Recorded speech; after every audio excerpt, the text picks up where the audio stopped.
আল ফাতিহা। বিসমিল্লাহির রহমানির রহিম। পরম দয়াময় নিরতিশয় মেহেরবান আল্লাহর নামে। আলহামদুলিল্লাহি রাব্বিল আলামিন। সকল প্রশংসা একমাত্র আল্লাহর জন্য, যিনি নিখিল জাহানের রব, আর রহমানির রহিম, যিনি পরম দয়াময় নিরতিশয় মেহেরবান, মালিকি ইয়াউমিদ্দিন, এবং বিচার দিনের মালিক। ইয়্যাকা না'বুদু ওয়া ইয়্যাকা নাস্তাঈন।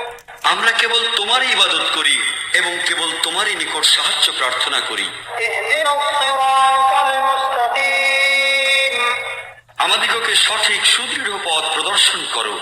সিরাতাল্লাযীনা আন'আমতা আলাইহিম গায়রিল মাগদুবি আলাইহিম ওয়ালাদ-দাল্লিন। ওই সব লোকের পথ যাহাদিগকে তুমি পুরস্কৃত করিয়াছ, যাহারা অভিশপ্ত নহে, যাহারা পথভ্রষ্ট নহে। আসসালামু আলাইকুম। কোরআন শরীফের তর্জমা পড়ার সময় অনেক পাঠকরা কিছু বিভ্রান্তির মুখোমুখি হচ্ছেন। এই বিভ্রান্তির কারণ হচ্ছে কিছু আয়াতে এক আল্লাহ নিজের সম্বন্ধে বহুবচন আমরা ব্যবহার করেছেন। পাঠকদের মনে প্রশ্ন আসে, বহুবচন আমরা বা আমাদের ব্যবহার করে কি একের জায়গায় একাধিক আল্লাহর কথা বলা হচ্ছে? প্রত্যেক মুসলিমের এই বিশ্বাস করা কর্তব্য যে আল্লাহ এক এবং আল্লাহর কোনো সঙ্গী নেই, আল্লাহর কোনো স্ত্রী বা স্বামী নেই, সন্তান নেই এবং কোনো পিতামাতা নেই। আরবি ভাষায় ব্যাকরণে যখন আল্লাহকে তৃতীয় পুরুষ হিসেবে সম্বোধন করা হয় তখন একবচন উনি বা ওনারা, হু বা হুয়া ব্যবহার করা হয়। এক্ষেত্রে ওনারা বা ওনাদের ব্যবহার করা হয় না। যখন আল্লাহকে দ্বিতীয় পুরুষ হিসেবে সম্বোধন করা হয় তখন একবচন আপনি বা আপনার আন্তা বাক্য ব্যবহার করা হয়। এক্ষেত্রে আপনারা বা আপনাদের ব্যবহার করা হয় না।